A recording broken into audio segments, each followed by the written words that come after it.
It's Saturday night in Las Vegas. I checked in Wednesday for 3 nights, and because I'm a Diamond member, especially in the summer, you can get really cheap rates.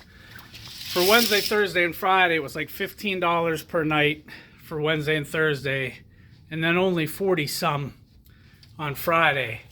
When I got to my room on Wednesday, they ended up giving me, accidentally, they gave me like a massive suite.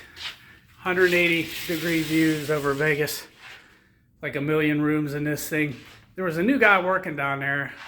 He told me he'd been there like 3 days, and he must have hit the wrong button because when I walked into this place, it was just massive. Never seen anything like it. For like the type of rooms I get are just one big room, and they are pretty big at the Rio, even though Rio is considered one of the lower properties. All of the rooms have refrigerators, and I said, look, there's a whole other room in here.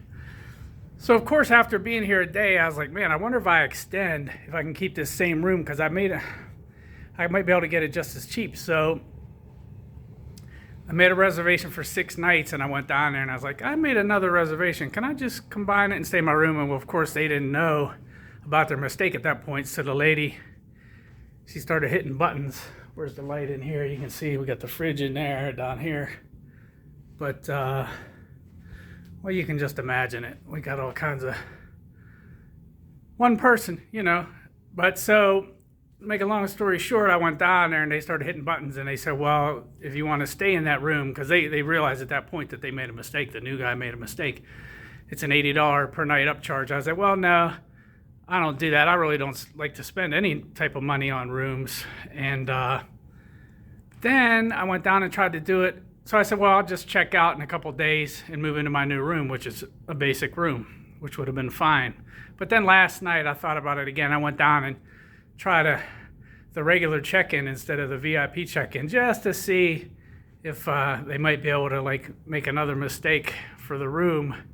And no, once again, it was $80. And then you know what's weird? I just paid it. So it was an extra $80 a night.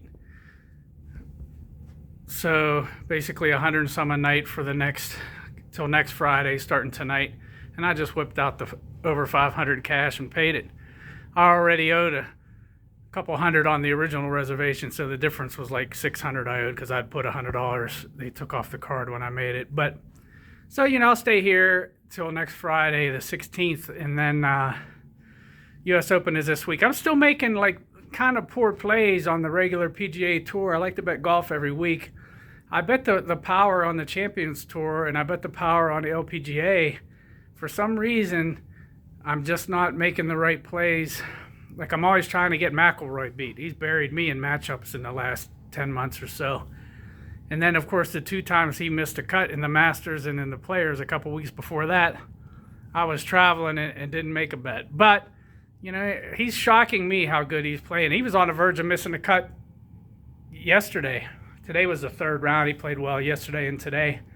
Of course, the first day he makes some 35-footer on 17 for par.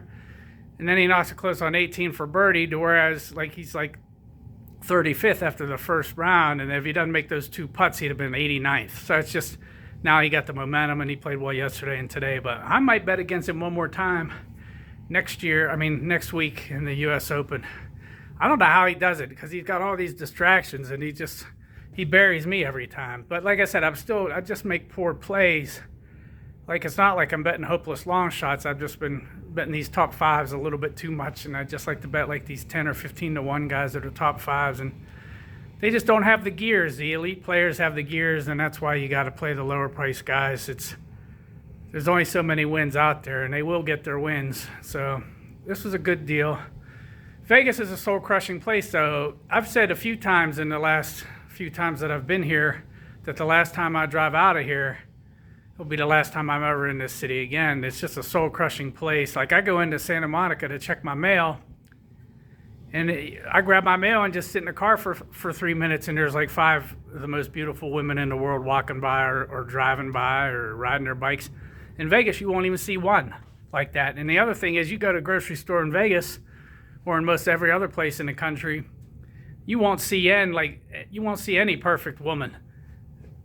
In LA, in Santa Monica, you can't walk half a block without seeing them. So they're the best looking women in the world, and it's an aspirational place. But I'm a little bit of a lost soul because I got a little flexibility with the money, but I really don't know where I want to put in the time. So I've been floating for the last many years, and I don't know. It's not really getting old, but it's getting old. I got to settle down somewhere, at least put in half a year somewhere. So I got the Massive Suite. It's Saturday. I guess it's the 10th, and I'm checking out.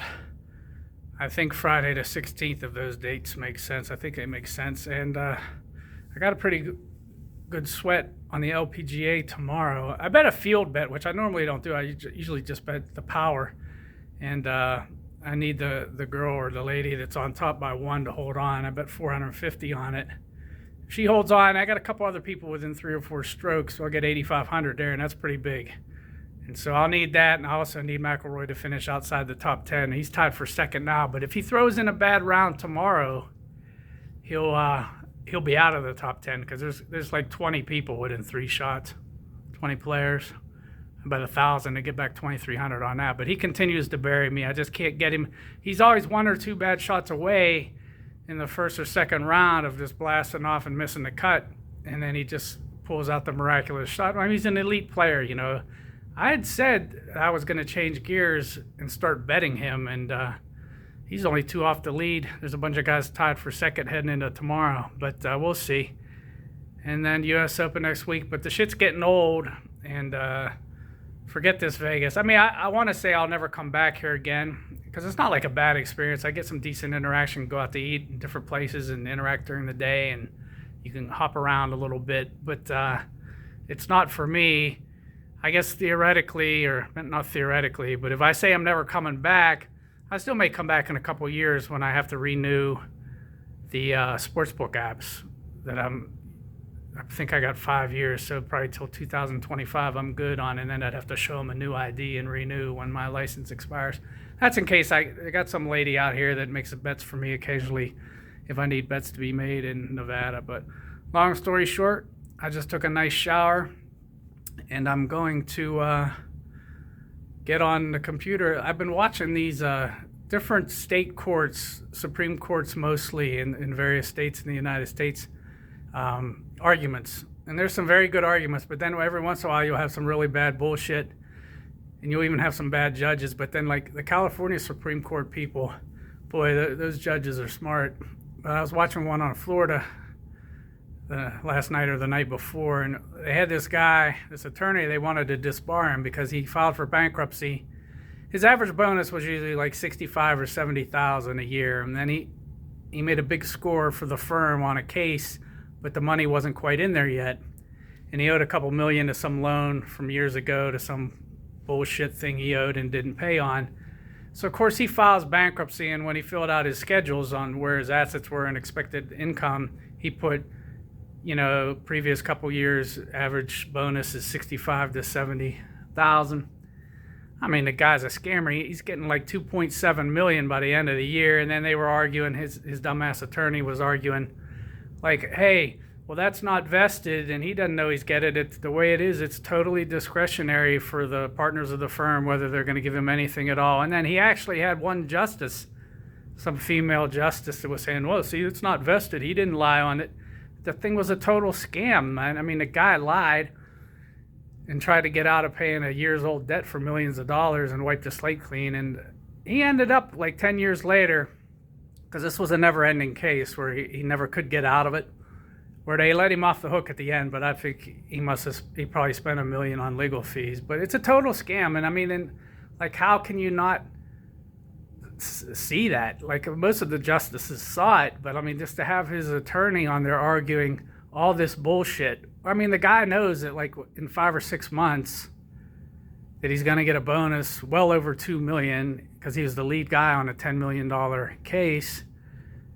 I mean, you know, it's embarrassing. So I mean, you'll see some strange stuff out there where they're talking about all kinds of technicalities. I mean, the guy flat out lied because the question on when he filed bankruptcy was, what do you reasonably expect to get in the next 12 months? And then he answers it like what he's got in the last couple. Then he tried to say attorney-client privilege, like his attorney gave him that advice.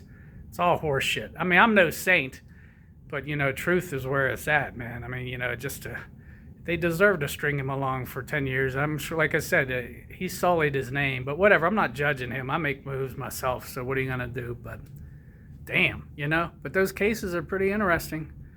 Watch them online, YouTube, and some of these streams, they only got like 60 people that have watched them, like the California Supreme Court. They've been up there for 4 years, some of them, and like 60 views on it. I mean, it's golden stuff, and you really have some intelligent justices on these Supreme Courts. There's some great cases where you can argue both sides. A good case, you can argue both sides. Otherwise, it wouldn't be a good case.